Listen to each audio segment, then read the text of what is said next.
আসসালামু আলাইকুম everyone, welcome to Putul's handicraft corner. অনেক দিন পর একটা নতুন হ্যান্ড এমব্রয়ডারি কাজ আমি আপনাদের সাথে শেয়ার করব। তো এই কাজটা মূলত আমি একটা ফতুয়াতে করেছিলাম, যদিও এটার ফুল ভিডিও আমার আপলোড করা হয়নি। তো মাইশা রহমান আপু আমাকে বলেছিলাম যাতে এটার ফুল ভিডিও আপলোড করি। এই হচ্ছে সেই ফতুয়াটা, দেখতে পাচ্ছেন। এটা একটা ওড়না দিয়ে আমি বানিয়েছিলাম। তো যেহেতু ওড়নাটা একেবারেই পাতলা, এর জন্য খুব হালকা কাজ আমি এখানে করেছি। তো এটা আয়রন করলে একদম সোজা হয়ে যাবে।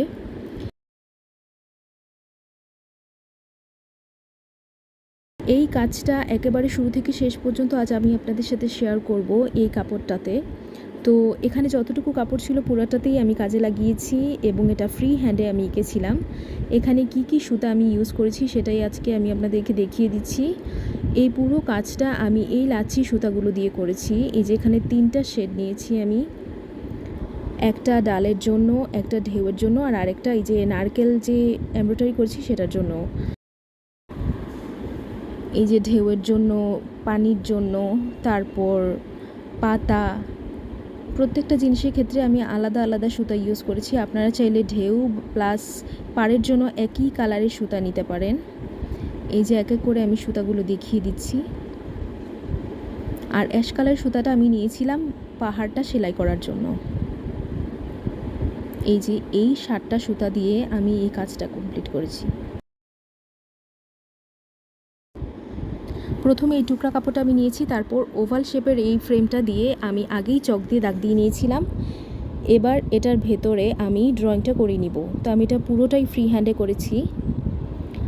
ফতুয়ার মেজারমেন্ট আর এটার মেজারমেন্ট এক হবে না, যেহেতু ওইখানে কাপড় একটু বেশি ছিল, জায়গা বেশি ছিল, ওইটাও আমি ফ্রি হ্যান্ডে এঁকেছিলাম, এজন্য ওইটা একটু বড় হয়েছে। আর এটা তুলনামূলকভাবে একটু ছোট হয়েছে, যেহেতু এখানে স্পেস কম।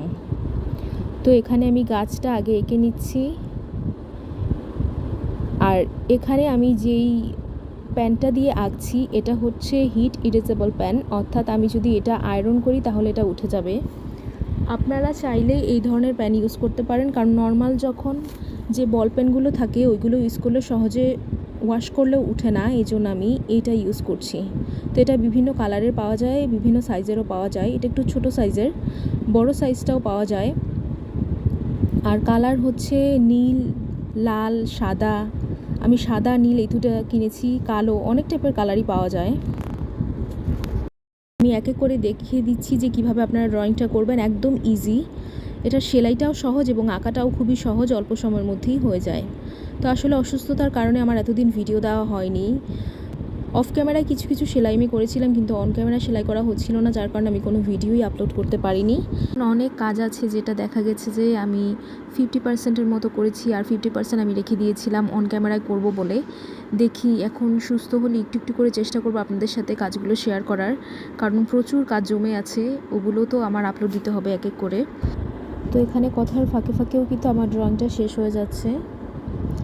এই যে এখানে আমি পাহাড়গুলো এঁকে নিচ্ছি, একদম ইজি এটা ড্রয়িংটা। তারপর এখানে পানিগুলো যেভাবে এঁকেছিলাম এই বালুর জায়গাটাও আমি একইভাবে এঁকে নিব। এই যে একটু দূরে দূরে করে হালকা ঢেউ ঢেউ করে দিয়ে নেব। এখানে আমি 2 গুণ সুতা নিয়েছি। এবার ক্রস স্টিচ দিয়ে আমি এই ডালটা সেলাই করে নিচ্ছি। এই যে সুতাটা একটু বড় করে নিলে দেখা যায় যে এরকম প্যাচ লেগে যায়। আর যেহেতু কাপড়টা একটু তুলনামূলকভাবে শক্ত, তাই আমার সেলাই করতে একটু প্রবলেম হচ্ছিল। এটা হচ্ছে সুতি যেই পবলিন কাপড়টা, সেটা এটা দিয়ে অলরেডি আমি অনেকগুলো কুশন কাভার বানিয়েছিলাম, অলরেডি আপনাদের সাথে শেয়ারও করেছি। তো এই টুকরা কাপড়টা রয়ে গেছে, আমি ভাবলাম এটাতেই কাজটা করে নিই। দেখুন সবগুলো 4 একদম সমান তালি দিয়ে আমি ডালটা সেলাই করে নিচ্ছি। ক্রস স্টিচ দেওয়ার ক্ষেত্রে চেষ্টা করবেন সবগুলো 4 যাতে সমান তালে আগায়। এই যে দেখুন আমি কিভাবে করছি।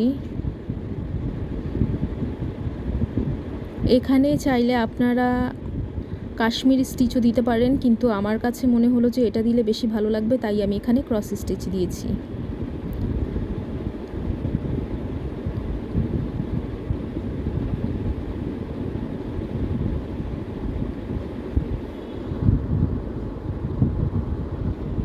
আমি পুরো লাইনটা এভাবে কমপ্লিট করে নিচ্ছি।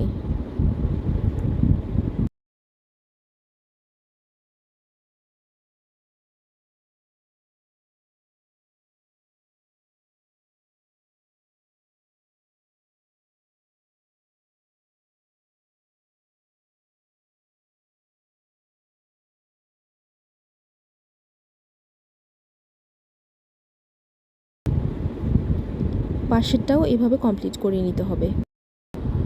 আকাশি কালারের সুতা আমি 2 গুণ নিয়েছি। এবার এই জায়গাতে ডালফোর সেলাই দিয়ে আমি সাগরের যে পাড়টা থাকে সেটা কমপ্লিট করে নিব। তো এটাকে পাড় বোঝানোর জন্য আমি 2 গুণ সুতা নিয়েছি, যাতে করে এটা দেখতে একটু ভারী মনে হয়। আর ভেতরের দিকে যখন আমি পানিটা সেলাই করেছিলাম তখন 1 গুণ সুতা দিয়ে সেলাই করেছি। তো ডালফোর সেলাইটা দিয়ে এখানে করে নিচ্ছি। দেখুন কিভাবে আমি করি। যেই জায়গায় এঁকেছিলাম ঠিক সেই আঁকা জায়গা বরাবর এই যে আমি সেলাইগুলো করে নিচ্ছি।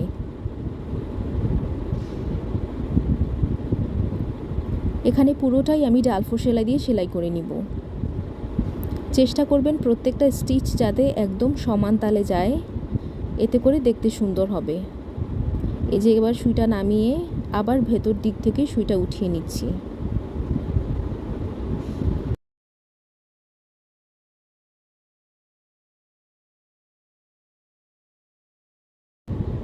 এভাবে আমি পুরো লাইনটা কমপ্লিট করে নিচ্ছি। আবারও সুইটা নামিয়ে নিলাম এবং ভেতর দিক থেকে উঠিয়ে নিলাম। আগে আমি পাতাটা সেলাই করতাম, কিন্তু যেহেতু এই জায়গায় পাতা বরাবর ঢেউ আসে, এজন্য আমি আগে ঢেউটা সেলাই করে নিচ্ছি। এই যে ঢেউটা সেলাই করা শেষ, এখন আমি পাতাগুলো সেলাই করব।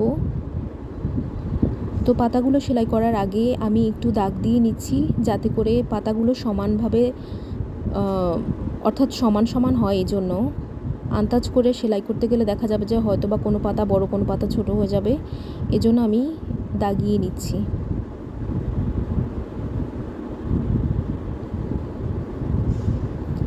এরকম করে পুরোটা আমি এঁকে নিব।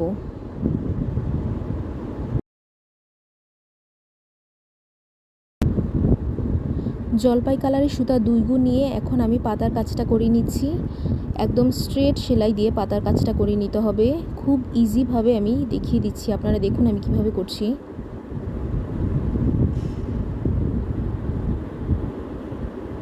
এই যে একদম সমান তালে সেলাইগুলো দিয়ে নিচ্ছি।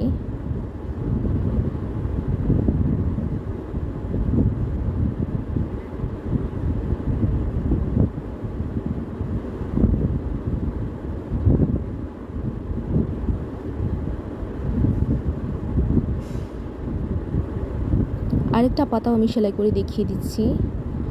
এই জায়গা থেকে সুইটা উঠিয়ে তারপর যেখানে দাগ আছে সেই বরাবর নামিয়ে আবার আরেক জায়গায় যেখানে আমি দাগ দিয়েছিলাম সেখান থেকে সুইটা উঠিয়ে নিব। এরকম করে করে আমি পুরো পাতাটা কমপ্লিট করে নিচ্ছি।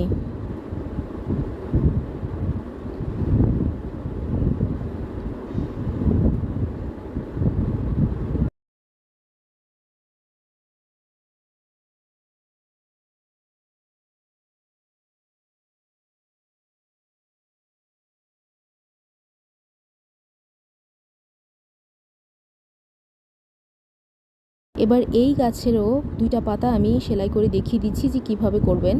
একই নিয়মে করতে হবে। এই যে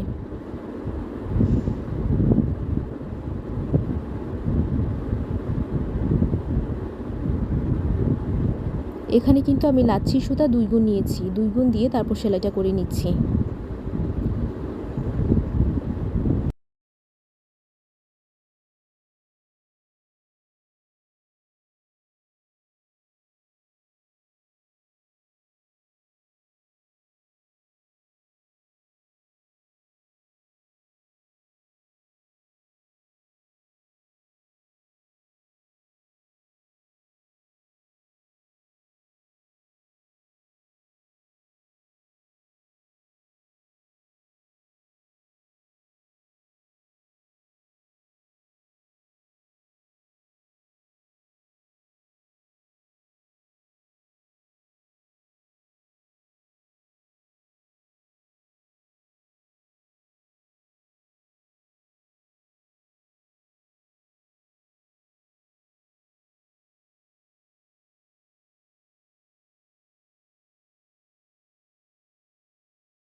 কফি কালারের সুতা আমি 2 গুণ নিয়ে এবার এই নারকেলটা সেলাই করে নিব।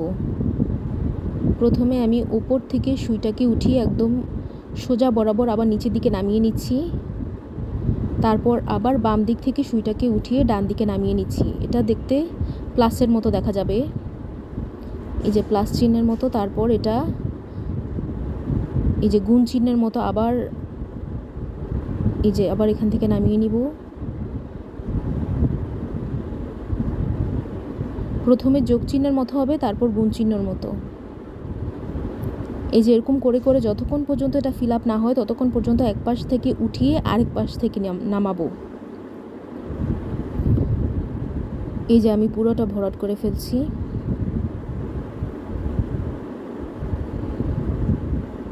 এখানে আপনারা চাইলে 2টাও দিতে পারেন, আমি একটা করে দিয়েছি। এই যে আবার আমি সুইটাকে উঠিয়ে অপর দিক থেকে নামাবো।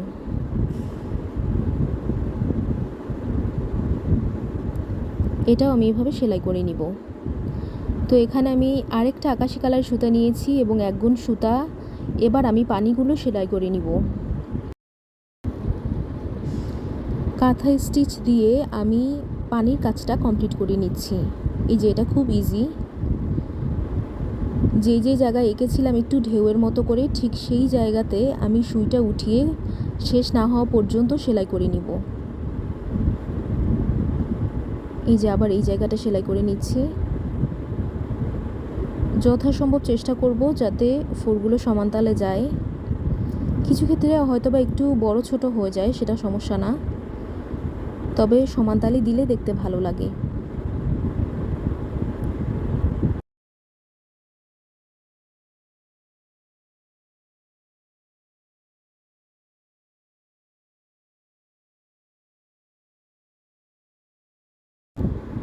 আমার এই জায়গা কমপ্লিট, আর ওইটা আমি অফ ক্যামেরায় করে নিচ্ছি। এবার আমি 2 গুণ সুতা নিয়েছি। পানির কাজ যেহেতু শেষ, এটা হচ্ছে পাড়ের কাজ, অর্থাৎ যেখানে বালুর ধারের জায়গাটা থাকে ওইটা বোঝানোর জন্য আবার আমি 2 গুণ সুতা নিয়েছি এবং ভেতরেরটা সেলাই করার জন্য আমি 1 গুণ দিয়ে করব। তো এইখানে আমি 2 গুণ দিয়েই সেলাইটা করে নিচ্ছি। এই জায়গাতেও আমি ডালফোর সেলাইটা দিব, অর্থাৎ স্টেম স্টিচ দিয়ে আমি সেলাইটা করছি।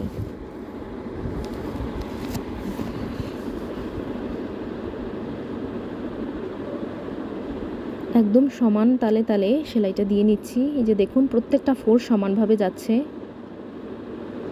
এবার সুইটাকে নিচের দিকে নামিয়ে আবার ভেতর দিক থেকে উঠিয়ে নিব।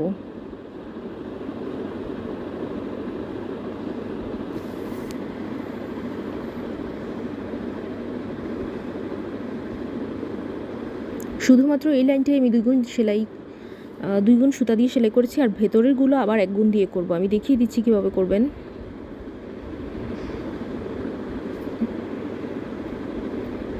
এবার সুইটাকে নিচে নামিয়ে নিচ্ছি। এই যে দেখতে অনেকটা এরকম হবে। একই কালারের সুতাই কিন্তু আমি নিয়েছি ভেতরের জায়গাটা সেলাই করার জন্য। তো পানিগুলো আমি যেভাবে সেলাই করেছি এখানেও ঠিক একইভাবে আমি সেলাই করব, কাঁথা স্টিচ দিব। এই যে দেখুন এইভাবে একটা শেষ হয়ে গেলে আবার আরেকটা জায়গা থেকে আমি সুইটাকে উঠিয়ে নিচ্ছি। পাড়ের জায়গাটা 2 গুণ আর ভেতরের দিকে 1 গুণ সুতা দিয়ে আমি সেলাই করছি।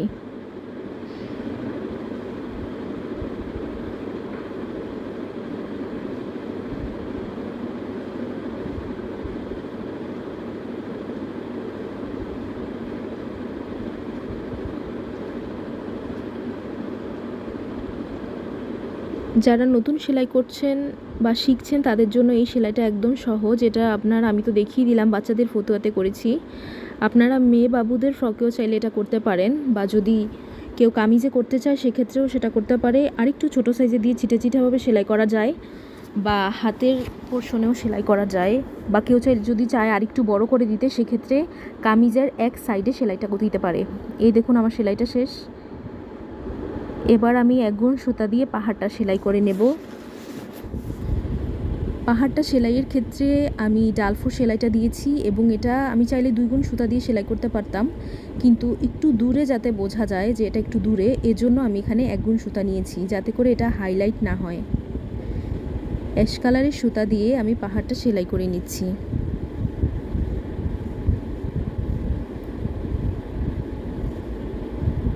এই যে আরেক জায়গা থেকে আমি সুতাকে উঠিয়ে নিচ্ছি। সবগুলো পাহাড় আমি ডালফোর সেলাই দিয়ে সেলাই করে নিব।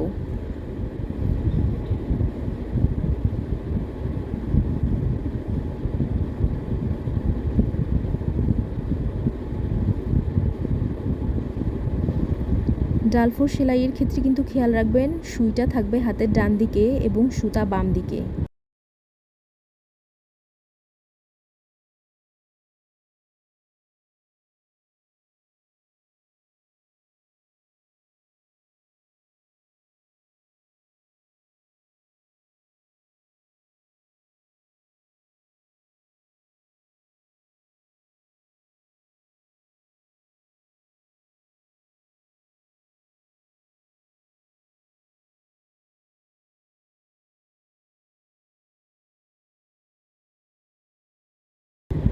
বাকিটুকু আমি অফ ক্যামেরা সেলাই করে নিব।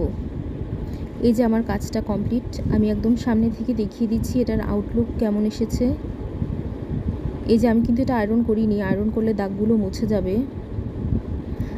তো আপনাদের কাছে কেমন লেগেছে আমাকে অবশ্যই কমেন্ট করে জানাবেন। আজকে এখানেই বিদায় নিচ্ছি। সবাই ভালো থাকবেন আর আমার জন্য দোয়া করবেন। আল্লাহ হাফেজ।